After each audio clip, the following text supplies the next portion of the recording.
mpaka na lero tilibe Oimba wa international ku Malawi. Tilibe Oimba amene tikhoza kumunyadira zolongosoka kuti uyu ndi Oimba wa international. Koma funso ndikumati chifukwa chani ku Malawi kulibe mpaka na lero Oimba amene akhonza kupikisana nawo pa international level?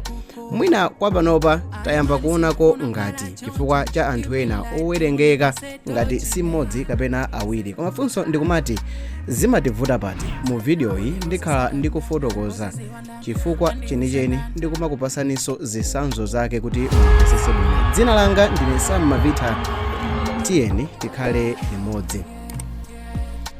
Chifukwa chimene tilibe international artist ku Malawi si nkhani ya luso ayi. Tili ndi Oimba ambiri amene ali ndi luso mwinanso kuposa ambiri amene ali pa international market. Koma nkhani yayikulu ndi chuma. Siku lina mu interview ya Don Jazzy ananena kuti iyeyo kuti atuluse artist wasopano ku music industry kwawo ku Nigeria amafunika ndalama zambiri, pafupifupi 200 million Malawi kwacha. Tikayisukunula ndalama ya kwawo manaira kupita ku Malawi. Choncho chimene chimatipangisa kusakhala ndi international artist ku Malawi kufika pa level ya achina Burna Boy, Davido, Wizkid, Diamond komanso ambiri ngakhale anthu aku South Africa.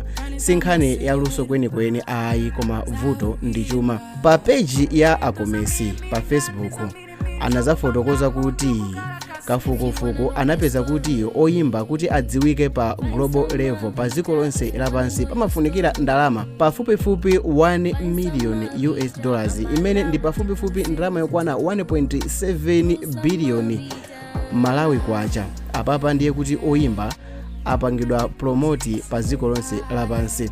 Muzaka 9 kapena zaka 10 zapitazo, social media monga WhatsApp, TikTok komanso Facebook ndi Instagram zisanafike potentha bwinobwino, Oimba wa ku Tanzania Diamond Platnumz akafuna kutulusa nyimbo yasopano ankalumikizana ndi ma DJ onse a Maiko aku East Africa. Maiko monga Tanzania, Kenya, Uganda, DRC, Rwanda, Burundi ndi Maiko ena. Ankawalipira ndalama ma DJ onse otchuka Maiko onsewa. Mwachisanzo ngati nyimbo yake ikutuluka mawa nthawi ya 8 koloko mamawa, ndiye kuti amalumikizana ndi ma DJ a Maiko onse aja kuti nthawi ya 8 koloko nyimbo ya Diamond idzapezeke kuti yayamba kulira ma wireless yawo. Kusegula wireless ina iliyonse Maiko amenewa aku East Africa pamakhala nyimbo ya Diamond kuti yatentha Maiko onsewa. Nyimbo izi zinkalira pafupifupi nthawi yofanana Maiko onsewa. That means kuti kusegula wireless iliyonse pakangodusa timaminisi tochepa unkamvera nyimbo imeneyi. Ndiye kuti masana cha ma 12 funso apanganso chimozimozi onse ankaponyanso nyimbo ija nthawi yofanana. Likamatha siku inkakhala kuti nyimbo ija yatchuka ponseponse ku East Africa.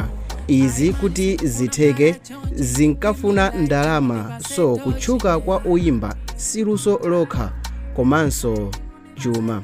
Mwachisanzo Oimba wathu amene timamutchula kuti pangolini wa ku Malawi, African Bata, adajambula nyimbo ya Controller ndi Joboy wa ku Nigeria. Koma kuti ajambule video ya nyimboyo ku Nigeria, Onesimus wapasidwa ndalama yokwana 20 million Malawi kwacha ndi kampani ya K Motors kuti akajambulire nyimbo ya Controller ku Nigeria. Izizi ndi ndalama zimene ndi zambiri ndithu.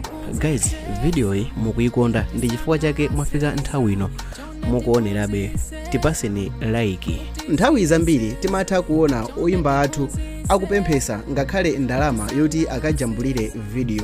Oimba athu akupita ku ma studio okutiso ndosalongosoka, mwina ma studio okutiso even kubalansa nyimbo kwake ndikosakwanira bwinobwino chifukwa chakuti afuna achite cut makosti. Oimba athu ambiri nthawi zambiri ndi a independent, sali mu record label ina iliyonse, sanayisayinidwe ndi munthu wina aliyense, alibe manager mmoyo wawo, amangoyenda basi monga iwo. Oimba aluso, luso lawo silimaonekera pa international level. Timango asangalalira kuti ndi ku Malawi, timango vina nyimbo zawo kuti ndi ku Malawi, komabe still more Oimba athu ku Malawi atakhala kuti ali ndi kuthekera pa msika wa international akhonza kuchita zinthu zambiri. Ndi Oimba uti amene mmakhulupirira kuti atakhala kuti waboleza pa international level akhonza kuchita zinthu. Koma mwina mukhonzanso kuzifunsa funso lakuti ndi chifukwa chani Oimba athu chabwino nyimbo zathu za ku Malawi sizimatchuka m'mayiko ena kupita patali. Pa screen pali video mutayigwira tikakumana komweko in few seconds.